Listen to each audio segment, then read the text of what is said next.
I thought it was really interesting because it kind of mimics a lot of the things that me and Kyle go through as far as being creatives, you know, and like saying that we are writers. You know, you had to constantly say that I am a scientist, not I'm trying to be a scientist. And like we talk about that all the time, about that sort of imposter syndrome. Yeah. That like, you know, we're adults now trying to occupy our own spaces in society, and how hard that is to look at yourself like, oh, I'm the adult that I used to look up to, you know, like that's what I'm supposed to be right now. Yeah, I'm still a child. But I still don't feel like it, you know, because you always just feel like you. Yeah. I don't know. I just thought that was interesting. And it's also an interesting question to ask yourself. At what point would you change your language? Like, do you have this goal for yourself? It's like, once I publish my first screenplay.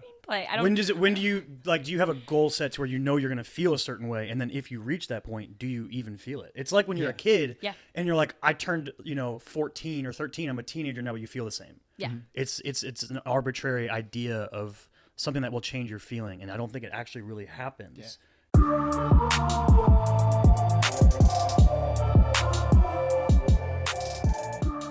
We in, dog? No. Now we in.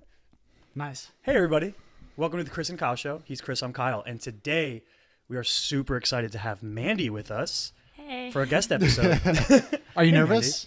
I am. My heart is beating a little fast. It's okay. It's all right. Be nervous. It's all good. It's a faceless game. It's nonetheless scary.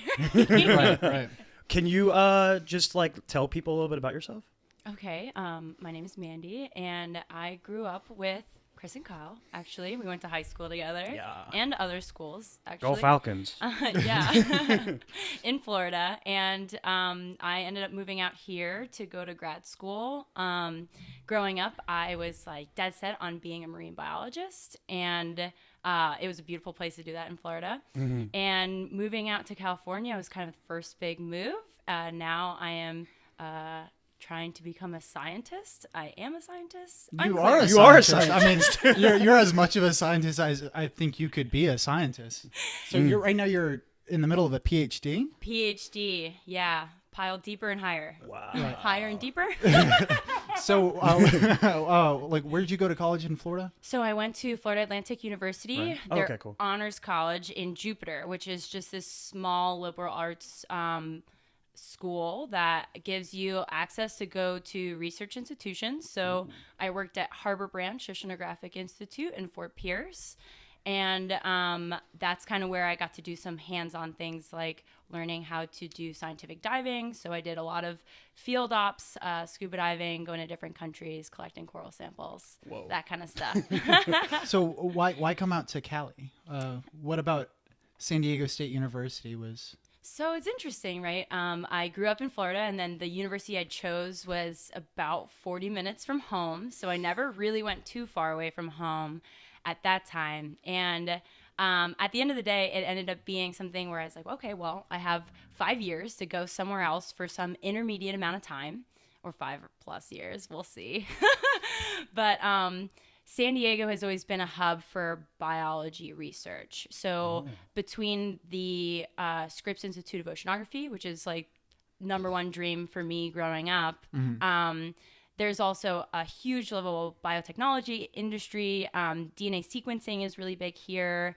So it's kind of this like crazy hub that I figured was a great place to start looking.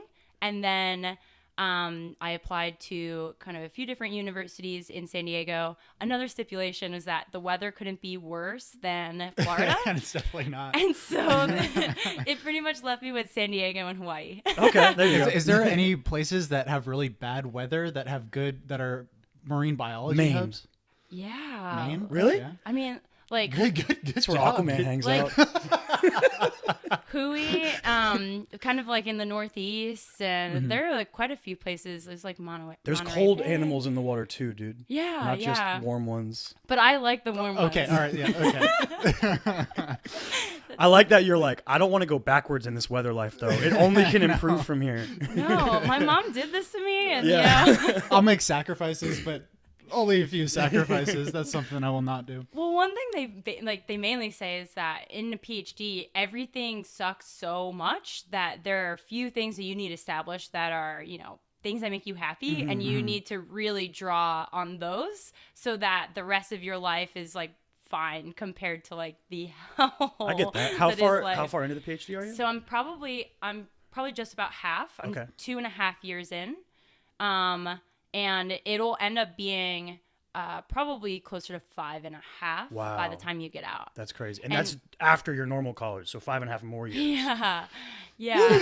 I couldn't get through one. We both did about a semester and a half in college. Yeah. I mean, like, and it's not like it was any easier for me than anybody else. Like, I still cried on my first chemistry homework assignment. Like, I literally remember chemistry 1 being like, I'm not good enough. Right. But it just ends up being something that over time, like, you learn how to deal with those stresses a little bit like differently and find the help that you need. And after a while, those basic, like, the general classes go away and you get to fill those with things that was actually always like my kind of stipulation with college. I just couldn't handle basically feeling like I was taking high school classes again. Yeah. And that's kind of why I didn't mesh with the whole thing, I think. Yeah. But yeah, I like that idea that once you got past it. So and like you said, your whole life you wanted to do this. Yeah. So that must be pretty cool. It is. And I mean, I was thinking about this coming over here and just thinking about what expectations are for yourself. So as a kid, I was always like, I want to be a marine biologist. And then you get into it and you're like, okay, I've seen a lot of marine biologists that count like sea turtles. And you're like, that's actually like a hard job. That's a really hard job. And like, I don't know if that one is for me. And then because there's so many branches you can go. Oh, that's cool. And so you could be a marine biologist, but you could be like a marine journalist. You could be a marine like lawyer. You could be like, so there are all these things where you can find your niche within that community. But as a kid, you're like, I'm gonna do this. The big idea of it. Yeah. And then, have you settled into like what you want your niche to be? Okay, well, yeah, because I'm trying to be a scientist now, or I am a scientist. Words of affirmation. No, so I am going into science research, academia side of things. Academia being like running your own lab at an institution or something like that. But then I applied for the PhD. I decided I was going to go for a PhD. I applied for the PhD, and probably within 3 months of being there, I saw what my bosses were doing, and I was like, I don't want that. So now it's weird because the reason I'm getting my PhD is different from the reason I applied. Okay. And the only way that you can kind of figure that out sometimes is doing it, which is kind of crazy. So now I'm kind of thinking that I want to do governmental research. The difference there is you have more internal funding. You're more of a contracted researcher than you are running your own group, having these deadlines of providing external funding to a university, being required to teach a certain amount and have some sort of administrative guidelines that you need to fulfill, like job searches and all of these things that kind of don't really matter. When in reality, growing up in like Stuart, Florida, we have Lake Okeechobee discharge problems, and those types of issues are so ever present that you're like, this is a type of issue that I want to tackle. Yeah. Right. I'm not saying that I want to like save Stuart, Florida, which would be great. But you want to save the issues like that. Yeah. I want to actually have a bigger role in, tackling issues than doing science for the sake of science, which I feel a lot of times gets down that rabbit hole when you go into like academia itself. Okay. That's really interesting. Yeah, it's pretty wild. So you've traveled around the world. What countries have you been to for science? For science, I've been to Bermuda. Science. Yeah, for science. Like, they paid me to do this, which is also why I'm going to be a marine biologist. Yeah, like, for sure. Because once they send you to some remote tropical island one time, you're like, I'm never going to pay to do this again. But yeah, so I did an internship for a few months in Bermuda, and I went back another time to do 2 weeks of research there. Wow. I went to Belize on this remote island that Smithsonian Institution owns. So they just have a research island you could go do research at. I recently went to Curacao. It used to be a part of the Netherlands Antilles. And other than that, I'm trying to think. I've gone to conferences in like different places too. So those are like the really cool, like flashy names. But then there's a place in the Gulf of Mexico called the Flower Garden Banks National Marine Sanctuary, and it is probably the most beautiful thing I've ever seen. Really? Yeah. And where's that at? So it's 100 miles off the coast of Galveston, Texas, like kind of off the coast. Is it just of like an Houston. island? No, it's like in the middle of nowhere. It's these sea mountains, which pretty much means that like there's some mass of land that's pushing up high enough that it's not reaching the surface, but it's like, you know, higher than everything else that's out deep over there. And so they're like a sea mountain. You know, like, I don't know. I tried to explain it better. No. Like we kind of needed that. There's going to be a lot of terms that you might be dropping that we're going to need some affirmation on. Yeah. Like specifically with something that I watched with you.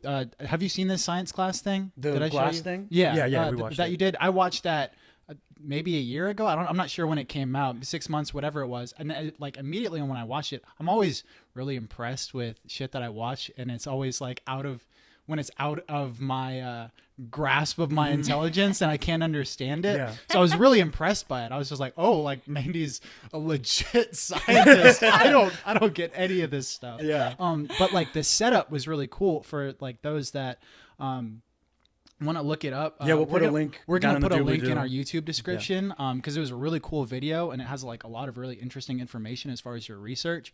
But the setup for like the tech is like really cool. What they do is like, can you explain the technology a little bit? Yeah. So essentially it's a clear glass, hence science glass, but clear glass where there's a camera set up on the other side of it. So you can imagine that it's you, in front of you is the glass, and then, you know, kind of in front of that is the camera itself.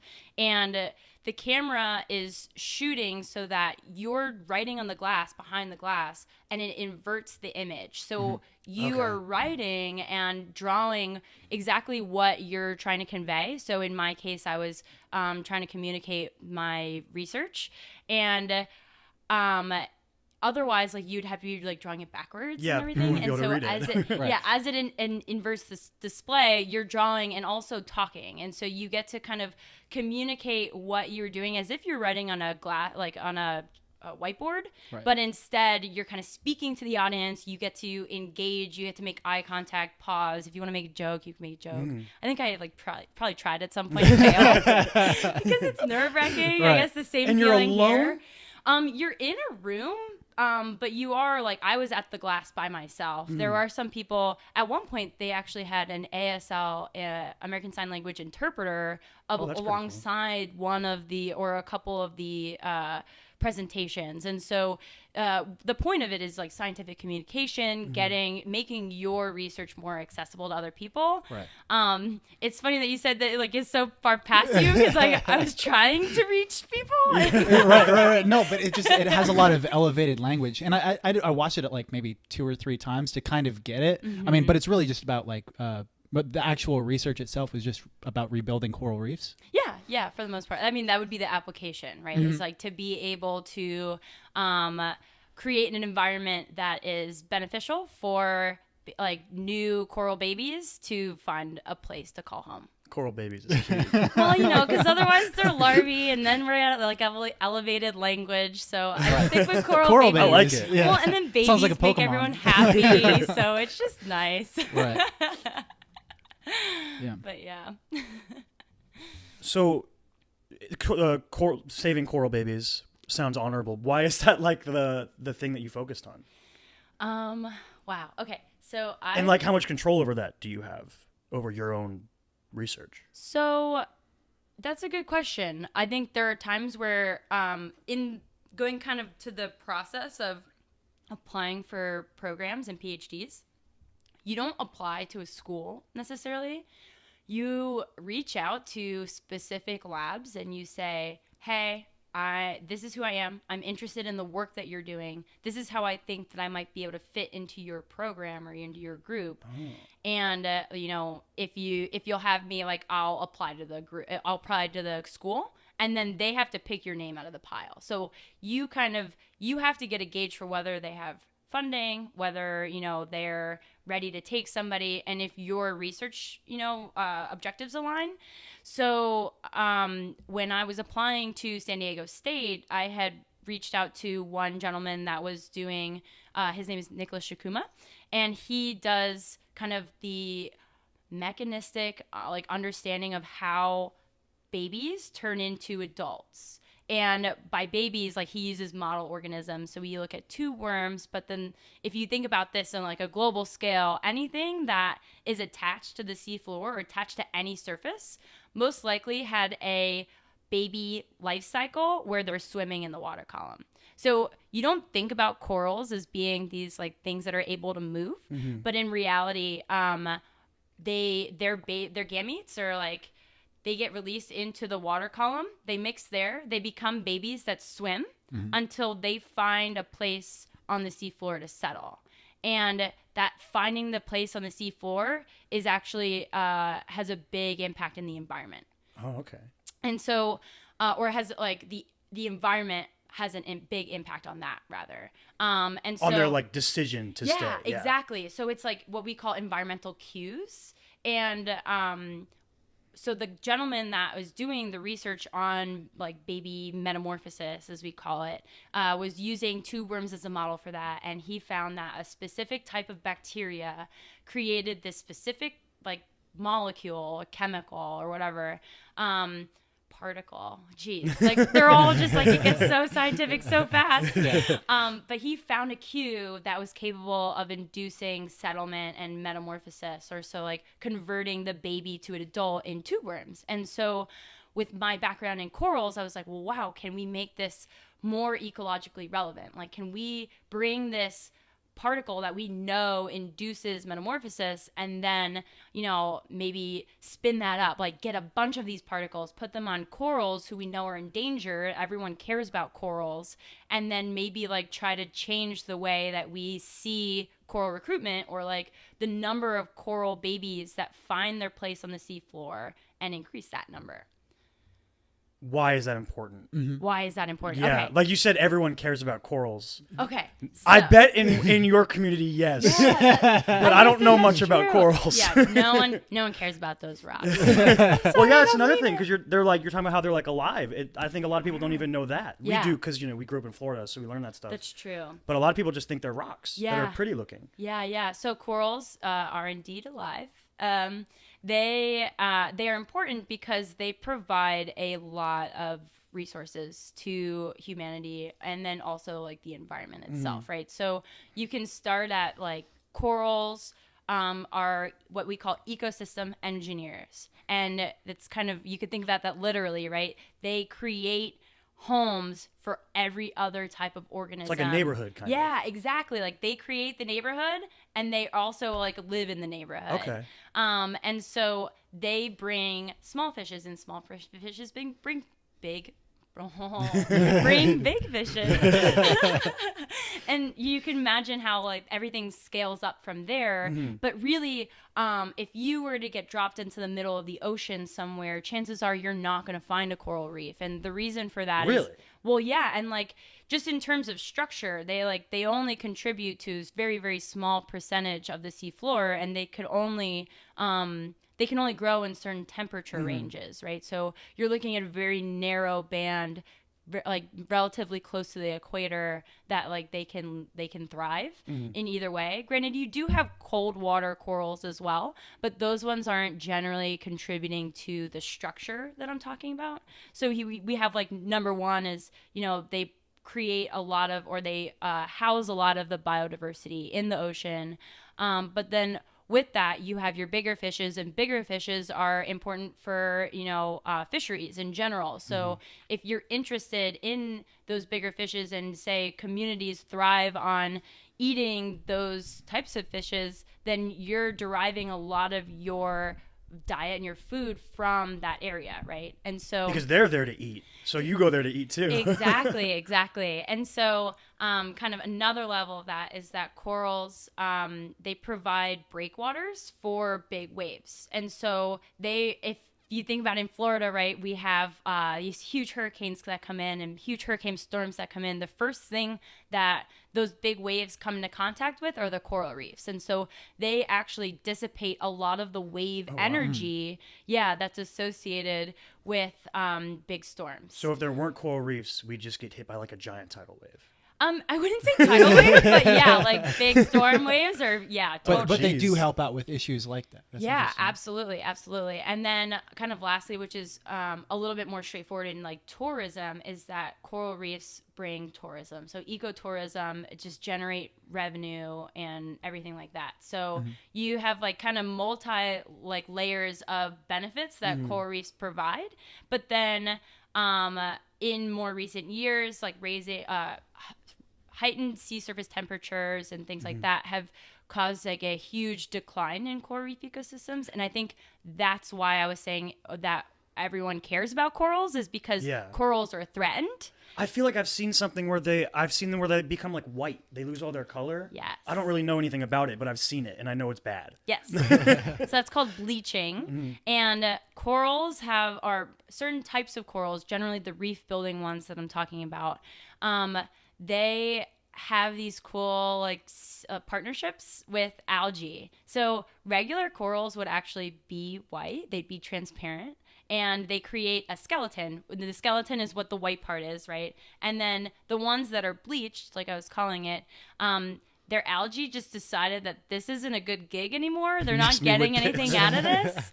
And they jump ship. Oh, wow. And so what is particularly bad about that is that those algae, so corals are interesting because they get a lot of their energy from the algae themselves. About 90% of their energy that they like get is through photosynthesis directly through these little algae guys that live inside them. And they still have tentacles and they have a mouth, which I mean, I'm sure is also surprising. Yeah.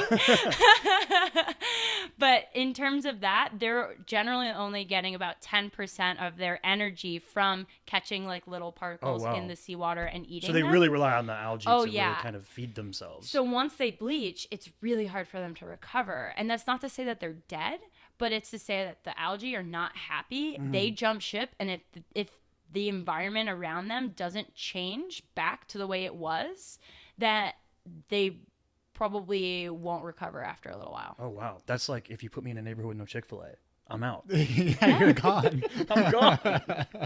Gone. One thing you sort of brought up earlier about, the positive affirmation of your own. I thought it was really interesting because it kind of mimics a lot of the things that me and Kyle go through as far as being creatives, and like saying that we are writers. You had to constantly say that I am a scientist, not I'm trying to be a scientist. And we talk about that all the time, about that sort of imposter syndrome. Yeah. Oh, that we're adults now trying to occupy our own spaces in society, and how hard that is to look at yourself like, oh, I'm the adult that I used to look up to, like that's what I'm supposed to be right now. Yeah, I'm still a child. But I still don't feel like it, because you always just feel like you. Yeah. I don't know. I just thought that was interesting. And it's also an interesting question to ask yourself. At what point would you change your language? Like, do you have this goal for yourself? It's like, once I publish my first screenplay. When do you have a goal set to where you know you're going to feel a certain way? And then if you reach that point, do you even feel it? It's like when you're a kid and you're like, I turned, 14 or 13. I'm a teenager now, but you feel the same. Yeah. It's an arbitrary idea of something that will change your feeling, and I don't think it actually really happens. Yeah. It's more gradual though. And everyone sort of has like their own different thresholds as far as when they feel they are accepted by the community that they're trying to fit into. Yeah. Right? Like I still to this day don't feel like I am a writer. Like I said that on the podcast the other day. I was like, I'm more of a storyteller. Like that makes more sense to me. But it's weird trying to label yourself as the thing that you're still. Yeah, because it's like if you can't support yourself doing the thing that you want to do yet, can you say you're that thing? But you have to go through the steps of getting there. Right. Well, yeah, and accepting it. I think you pointed to imposter syndrome. Like that is everywhere. I think my first year. My PhD, I was telling you guys I kind of changed my mind as to why I was there. But before that, I changed my mind that I even wanted a PhD. I talked to multiple people about maybe wanting to get a master's instead. I thought that they made the wrong choice. in selecting you. In selecting me. I thought that like I was just not the right person, and I didn't know what to do. And it's crazy how quickly you could be put in a place that's, you know, not familiar or maybe uncomfortable, and you're being pushed a little bit harder or differently than you have before, and how you need to like figure out how to reel it in. And I mean, part of it is imposter syndrome, right? Like you need to tackle that beast and be like, okay, well, I guess I'll stick it out for a little while, you know. I'll fake it until I make exactly. it. Yeah, absolutely. It's also interesting too, like being a woman in that situation. You know? Really? Yeah. I think, well, part of it is like you really require, require affirmation from your colleagues and everything like that. But what a lot of people don't warn you about is that when you're an undergrad as a woman, you can still do whatever you want. And then when you're a grad student, you are now like a little bit older, and they want to know like how you're going to decide to live your life based on being a woman still. So are you a career woman, or are you a family woman? Are you okay, so you kind of have to choose between this dichotomy of what people think that you should be. Wow. Or at least establish what your morals are based on that, right? Because like I just chose to do another 5+ year commitment, and that's not really like working me towards anything like, you know, familially based. Yeah. Granted, like it's not hindering like connections or anything, but it is saying like, I've decided I'm going to be a career woman, and whoever I choose to be with needs to be supportive of that. Exactly. But like the idea that they would be mutually exclusive is kind of ridiculous, right? Because you could be both. I mean, if you wanted to start a family while also pursuing your career, you can do both of those things. People are like very easy to just like throw a label on a thing. It's like, oh, well, she's pursuing her career. She's going to wear a pantsuit for the rest of her life and not raise kids. And then other people, you know, like if you're going to raise kids, you know, you can't pursue your own interests in your own career. I find that ridiculous. Yeah. But then it ultimately comes down to the people that you surround yourself with, right? Because I think if you're in a community, or if you're, you know, if you have partners or friends that really build you up, that's where you can break through some of those issues, and you reach out to groups that are there for that. But then there are other like groups where you're like, oh wow, these actually weren't my friends. Like they didn't support me, or, you know, so it's really interesting in that. And so kind of looping back to imposter syndrome, I think it's always the most important thing to surround yourself with a great support group, and really being honest with yourself about, this person is there for me and this person isn't, and we're kind of getting too old to like entertain people that aren't really our friends. And it hurts. Get past the high school drama stage. Oh my gosh, yeah. Where you're just finally like, wow, like I don't need to feel like this, and I think I'm gonna choose not to. And it hurts to rip the Band-Aid sometimes, but then when you do, you're pretty liberated, which is cool. You were talking about like just being a woman in your field. What is the like ratio from males to females in what you do? So I think in marine biology it's a little bit higher. I think that we can also see the perks. But in physics and chemistry, in a lot of the other harder sciences, it's still really bad. But I would say that it's probably like 45 to 55 in marine biology, maybe. Oh wow, that's awesome. Yeah, it's definitely getting there, but that's like, it depends on what occupation you're looking at, because I think a lot of women go to grad school, and then when it comes to like seeing them out into the workforce, that's where things start to dissipate a little bit. So you have a disproportionate amount of men in academia, which is what I was talking about earlier.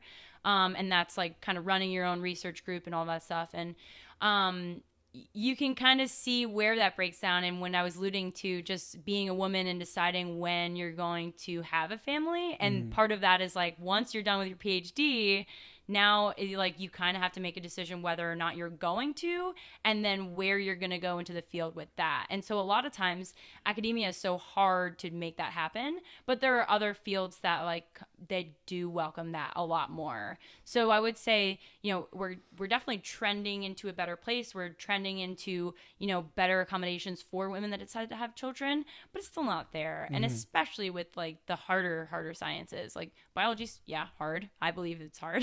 but like chemistry, physics, math no thank especially. you. Yeah. No thank you. I know. Yeah, but I mean, it's all hard for sure. But if you've been doing math every single year for like all year since high school, you could see how it gets a little bit easier. And I think that makes sense. It just is like a matter of being persistent, which is part of the well, and not only like the consistency of practice, but also surrounding yourself in that environment too. Like you've been around scientists as well. Like me and you are like, we're friends with a lot of creatives and a lot of people who know movies and shit like that. And there's a lot of times like people at work will watch my podcast. Shout out to the Arco. But people at work will watch my podcast and they're like, oh, this is really informative. Like nobody in here knows like who this director is and you're talking about it, and it's really interesting. But it's really easy for like me and you to do that because we're in that environment already, and we're always kind of experiencing that and I think interest goes into it as well. I mean, like you said yourself that you've been wanting to be a marine biologist so that would like long. drive you to want to master the things that you need to know to reach that goal. That's kind of cool. That's kind of interesting because we've talked before about kind of wanting to have different perspectives on the show, and that we're two white dudes, and like we want to get other ideas from people. And one of the things that we've talked about before is like having a female on the show, because it's just, it's an entirely different thing, that stuff that we don't even think about. Like I don't think any of us have ever even considered the idea that you have to plan your family around what you want to do. That just doesn't even occur to us as a thing. Like I'll get it a little bit, like with weighing, okay, I have a girlfriend now, like when should I move her out here? You know, like when do I want to start having kids? Like I don't want to do it because you have one. I already have one big one that I have to take care of. There's a little bit of that, but I think it's different for a woman for sure. Yeah. I mean, I think it might be also just different for me in that I saw, okay, if you're going to make a 5-year plan and the next 5 years have something to do with school still, then what happens? Like, then you maybe have to think about a 10-year plan. And I've met plenty of scientists that don't have plans after like grad school, where you ask them what they want to do, they haven't truly thought about it. And in a lot of ways, you kind of call it a 5-year curve, right? Because you're stuck in school again for another 5 years. You don't actually have to think about what you want to do, but it's the way that you think about grad school. Is grad school a way for you to put off going into the workforce for a few more years, or is it a way for you to build these skills for your future career? It could be like a combination of all of those things. Right. But I felt particularly compelled, I think, to think about, maybe the 10-year plan so that at least I could start preparing myself mentally for it. But that's really smart. Yeah, or just like entirely too introspective. Well, I feel like I kind of went through that with the Navy. Like as soon as that was your curve. Well, yeah. Well, like I had no idea what I was going to do. At least I knew what I wanted to do, but I didn't know how to do get it. there. Yeah. And we both failed out of film school, and we were like, I was like, what am I going to end up doing? I was two just older a brothers. writing major. You failed out of film school. Well, I mean, we're both creatives, and so we both failed out of college. Sorry, but my mom was like, "What are you gonna do now?" And I was like, "I guess I'll just join the Navy." And I figured that like, well, and both your brothers had two of your brothers. Two older brothers that were in the Navy. So I figured, this was gonna allow me time to write. This was gonna allow me time to establish myself more as a creative than I was at that moment. As a 19-year-old who had just failed out of college, and plus I was gonna get free college when I got out. So is that like what you want to do now? Yeah, I wanna write. I wanna do a lot of things, but for the most part, if I could only do one thing in my life, I would want to write movies. I would want to be involved in a writing staff, sit in a room and come up with ideas all day. And I don't care about being rich and famous. All I care about is making a living, doing what I want to do. So, do you need technical training for that or no? Nope. That's awesome. Pretty much the whole industry you don't need school for. Yeah. You can go to school for it, but it doesn't necessarily help you. That's cool. That's really awesome. I think a lot of it is just having the gusto to stick it out. Yeah. You know what I mean? Passion. Yeah, persistence. Yeah. Yeah, I mean, I was gonna make that point though too, because like knowing Chris like pretty well growing up is interesting because we both had very clear passions, right? And that's what our future like careers are based on kind of now, which is interesting. That's right? really cool. So, like you've always loved movies, and I don't know if you like. I don't know if back in the day you wanted to be like a writer per se, but I remember being like, I'm never going to remember any of these lines of the movies that you're quoting ever. And I was always just like splashing around the ocean, you know? Yeah. And so it's interesting to see like how really serious passions kind of like harvest this like desire to keep going and really build that persistence that you guys were talking about in terms of like pursuing something for real. And it doesn't really matter when you find that passion, but the fact that you have something on your side that's telling you, hey, it's worth the bad days to get to the end, or like, you know, to get to the good days, that's really cool. Yeah, I remember even in middle school, like used to talk about the beach the way that I would talk about movies. And I was just like very against the beach in middle school. You were like, you just lay there. like I didn't even want to go to the beach in middle school. I was like, I still don't want to go to the beach. No offense, because you're a weirdo. I love the beach now. I mean, dude, a sea monster could crawl out at any second and eat you, any moment. That's not a really, serious fear, dude. I have weird irrational fears about the ocean, and I know they're irrational, but I still have them.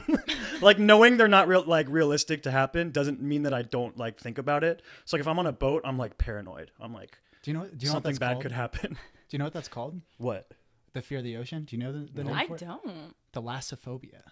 The last of usophobia? Thalassophobia. Thalassophobia. Yeah. I have probably thalassophobia, I guess. I would say like a small extent. You just won't. I don't go near it. I just don't go near it. How do you avoid it? You don't go near it. There's a whole lot of land in between the oceans. You're good. What if the world like became like Waterworld and you had to like navigate? I'd have to adapt, man. And you were Kevin I have Costner. to make a giant raft that you can walk across. It's like, take me now. It's fine. I don't want to be a part of that world. Yeah, Waterworld would not be written about me. You are not Kevin Costner. No, definitely not. So can you enlighten us to what one of your irrational fears are? Oh, it's literally it seemed like so. I feel like when I was a little kid, I learned that fact that like, you know, so much percentage of the ocean has not been explored or whatever. I don't know what the number is, but it's a super high percentage, right? It's like, I think when I was a kid, it was like 90% or something. And I was like, so we don't know like almost everything that's down there. And then obviously like sea monsters are in movies and stuff. And you're like, so that could be real. But I think deeper down, I think it's more of a fear of like the unknown. So like I'm also terrified of space. Okay, that was my next question. Space is horrifying to me. Like if you were like, you want a trip to Mars for free, I'd be like, nope, not me, not going. That could be awful. See, I would do it. No way. If I could go to space tomorrow, Nope. I would. I'm gonna get eaten by a giant space I would be whale, terrified. dude. I'd be so scared. But it would Also, such a cool space is a experience little that I would do different it. because it takes so long. You'd be gone for like at least 5 to 10 years or something. I don't know how fast rocket ships go. Long time. I mean, yeah, that would come into my decision. I don't think that like if they're like, oh, well, you're going to be gone for 5 years, then I wouldn't do it because it's too much time. But even like that thing that what is it? Elon Musk is like you can fly into space and then come back down. SpaceX. Yeah. Nope. Nah, I'm good. Are you scared of space?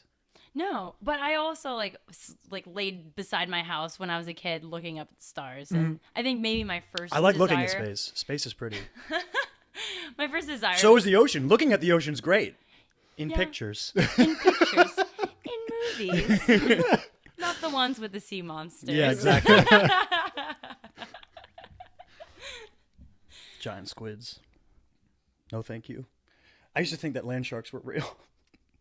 That land shark? Yeah, like I'd be like, you want to go to the beach? I'm like, dude, a shark could walk out, like on his feet. What idea did you have in your head? Like you don't remember that cartoon with the sharks that rode motorcycles? Oh, okay. I think that's where it came from. You thought that there were sharks? Yeah, dude, I was like, that could be real. That could be real. You know, we could harness this like influential potential on you and just start making cartoons to scare the crap out of you. Yeah, you probably could. Oh. Probably. Yeah, we're just gonna take that. Manifest all of your fears and put it into a really scary cartoon. So, like, Great. do you watch scary movies? Like, are you afraid of ghosts? No. I think scary movies are dumb. What's this like? Okay, so like you saw the media that had the scary ghosts and the witches and all this stuff, but then there's like when it comes to sharks, like they can have legs. I don't know. Maybe it's because I was raised Catholic and it was like that shit ain't real. And I was like, all right, that's not real. But aren't demons real? Yes. In Catholicism? Yeah, but I've never seen one. Oh my god! I mean, it's like I told you, it's irrational. Yeah, it's completely irrational, and I know it. It's just like, I don't know. It's deep seated. Do you know that we came here today to help you through this? Oh, is this an intervention for my water? Pull the banner down. Pull the banner down. Oh, great! They're gonna make me go snorkeling. Oh God. There's a trap door in the under this table, and we're just gonna drop you through into the ocean. You've won a brand new set of scuba gear. 90% of people go yay, and then I'm like, I don't want it. Sell it. So does it like when you watch movies about the ocean and shit like that? Are you ever like that shit wouldn't happen? Like that's not real. Do you get like shark movies or yeah, well, like anything about the ocean where you're like that's not based in scientific fact, like so. Problem. I don't watch too many movies, right? And the ones that I do watch, I sometimes don't remember, so it's, right. It's kind of a problem. Mm-hmm. But there are some things where you're just like, that's not really legit. But I guess it would be the same way as they portray any sort of like film stuff that might be like glorified for Hollywood or stuff like that. But I really do get into some documentaries. Yeah, like documentaries really get me going. Mm-hmm. I don't know. They always have. So there's that. Planet Earth's shit. I was gonna say, yeah, Planet Earth's a good example of that. It is though. It's so like, I'm always like super fascinated about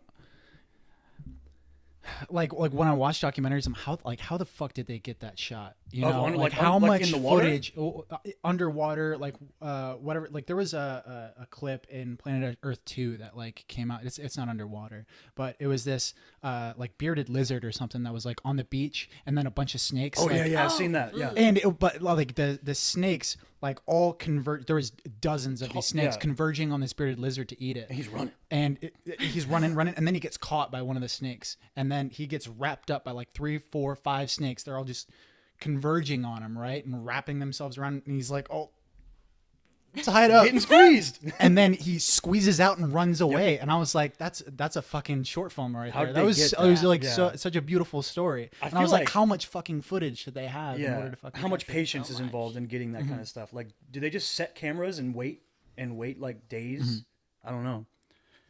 But they get beautiful, beautiful stuff. Did you write an article about cheese? So this is a ballad of my profound love for cheese.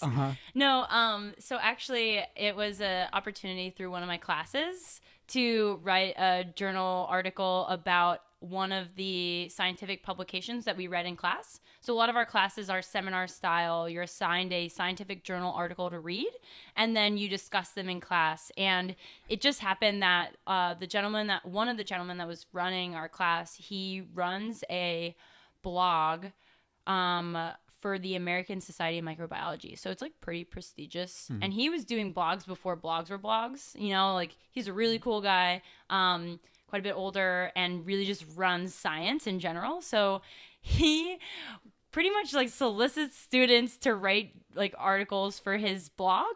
And it was just like really an interesting opportunity to be able to write something about one of the articles we read. But then in reality, like I love cheese so much that it really had a nice place in my heart. My roommate and I will often have like a full suite of cheese in our house at all times. Yeah, like soft cheese, Goudas. What is your favorite cheese? Oh, I like a really nice aged Gouda. Okay, there we go. Yeah, all right. But this class, it was a microbiology class, and what a lot of people don't know is that cheeses are part of like fermented foods, and fermented meaning that microbes play a part in that. So bacteria are used to create cheese. And then if you were to look at like a soft cheese, the rind itself is all bacteria. It's different types of bacteria. And depending on the types of bacteria that are there is what gives it a lot of its flavor. So an aged cheese generally has different types of microbes that help create like that aged flavor.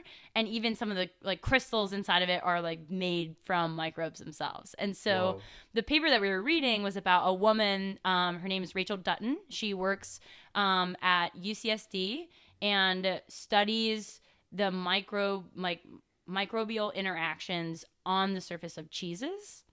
And so I ended up like writing a little follow-up article for that on the blog, and kind of going back to what my roommate and I do, like we have so many cheeses in our house all the time. She's like, this is perfect for you because we have cheese to celebrate and we have cheese to commiserate. And pretty much since the start of grad school, I've been so deeply entwined with my love for cheese that if we have a bad day, it's cheese for dinner, and if you have a good day, it's cheese for dinner. So really, like writing this article was kind of like, it was perfect for me. Honestly, number one.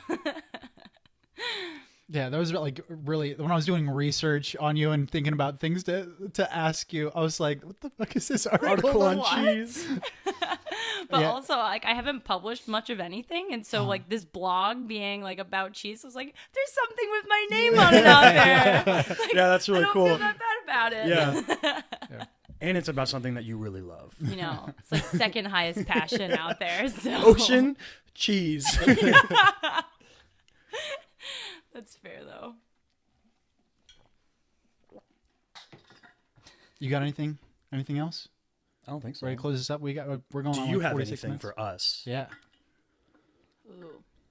What is your screenplay to the bottom of the ocean? Oh, okay. So, yeah, that's not a screenplay. It's a novel. Novel. I'm sorry. No, it's okay. It's okay. Yeah, it's called Tritonopia, and it's about this biographer who's following this explorer, and he goes down to the bottom of the ocean in a bathyscaphe, or bathyscaphe, whatever, how you pronounce it. I don't have to be able to pronounce it. I just have to write it. But yeah, he's going down to the bottom of the ocean, and it's like, it's not very scientific. I like it being, whatever I write, being informed on science. Mm-hmm. But it's more about, it's closer to sea monsters. I was going to say, is there a sea monster? There may or may not be a sea monster. We'll see.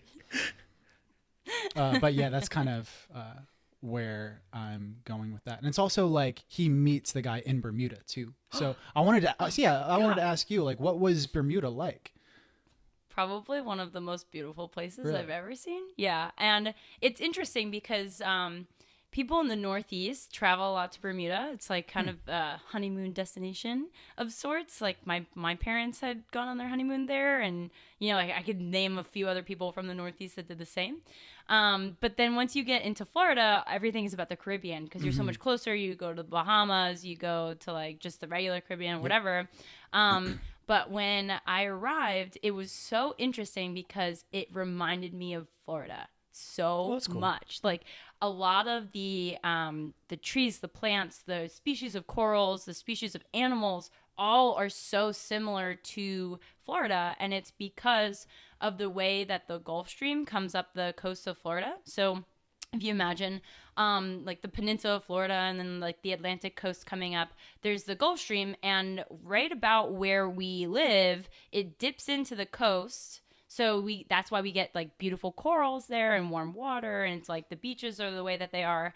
And then it starts to kind of go away from the coast quite a bit more, which is why just north of us you have like a really long shelf, and it kind of like is a little bit murkier water and all that stuff, right? Mm-hmm. And it's not as tropical anymore. Mm-hmm. And then so the Gulf Stream comes all the way up into the Atlantic and goes over the top of Bermuda. Oh. And so the way that it works is that anything that was kind of coming off of Florida now is like going up above Bermuda, and then below Bermuda there's like another current that's going underneath. So you have this pool of kind of like beautiful, warm, tropical water that's staying around this, like in the Sargasso Sea, which is what they call like the area where Bermuda is. And in terms of like the structure of it, it's like pretty rocky. but it's this really small island. So it's 22 like square miles, I think. Wow. And I think that it's like upwards of 60,000 people in the summer that live there and then 40,000 in the winter, because the winters are stormy. So one of the country's like main drinks is the Dark and Stormy. And that's named like after the winters there because they're dark and stormy. And that's like Gosling's like dark black rum, and then ginger beer. And ginger beer is like totally the country soda. Oh, wow. Yeah, so like instead of a Coke, like in your soda machines, there's like ginger beer, and I mean there's still Coke and stuff, but everyone loves their ginger beer. Everyone loves a drink. I remember when I got there, it was like the first month I called all home. Islands. Oh, yeah. People like to drink. I went to like a free beach cleanup, and they brought their own bar, and it was midday, and I was like 19 years old. It was just like, I don't know if I can handle this. I called home, and I was like, I just feel morally corrupt. Like, I also have FOMO, so I can't stop. Is the drinking age different there in Bermuda? Yeah, I think it's 18. Okay. And then like maybe at 16 you can drink too. I can't quite remember, but I just remember it's pretty loose, and and in general like it's so isolated. Like it's one of the few places like probably similar to like Hawaii and like the like Palmyra atolls and stuff in the Indo-Pacific, but in that like there is nothing else around. So really like whatever people believe there is fine, you know, because like as long as you're within the confines of what they do, it's then so isolated. Yeah. And I mean in terms of research it was great, and diving was absolutely beautiful. One thing that was interesting is that while everything there we could also probably find in Florida, there wasn't a lot of diversity. So in Florida, we have maybe like 7 species of corals that we know really well. And you could say the same thing for like, I don't know, trees and birds and all these things. But corals is just my wildlife is crazy in Florida. Yeah. Oh, yeah, for real. But there you only get a subset of that. So it's like only what made it through the Gulf Stream is actually getting there. So you're getting a lot of it. There's a lot of coral there, and it's all really healthy and it's all beautiful. But there's really only like 2 or 3 species versus in Florida where there would be like 7 or 8, you know? So That's it's cool. like, it's interesting because it really did feel like home, like a home away from home. Right. But yeah, if you get a chance, you should just go and check it out. Just check out Bermuda. Slide on over to Bermuda, grab a ginger beer. I feel like a majority of the places that I've been to, like the drinking ages were always like 18. 18, yeah. Most places I think it is 18. Yeah. Because I've been to, so since I've been in the Navy, I've been to Barcelona, Dubai, Bahrain, and we stopped in Rota, Spain too. But yeah, I feel like everywhere I go, it's always 18. It's lame. Yeah. Well, you know, they're protecting us from ourselves. Because no one drinks below between 18 and 21. Never. Definitely not. No one ever drinks below 18 either. Nope. Did you know that? I didn't. Good. Now you know. Now I do. Consider yourself educated. Yeah. Science. That's science. So we wanted to do like an interesting closing question with our guest episodes. So we wanted to ask you this: what advice would you give your 14-year-old self? That's a good one. I feel like as to my 14-year-old self, I would say, you know, trust your instincts and really use what you have and think about it, right? Because I've been pretty blessed with being introspective, and so I would say that the thoughts that I had at 14 are kind of similar to the ones that I have now, the way that I think about problems and stuff like that. And so you really like take the time to think about yourself and what you need and do it, you know, like you have the tools that you need to get there, and don't be afraid to ask for help because there's always someone that can help you. And it's silly to not ask because they had to go through those problems to get to where they are. So you might as well ask the experts. That's real smart. I like it. She's way smarter than us. True.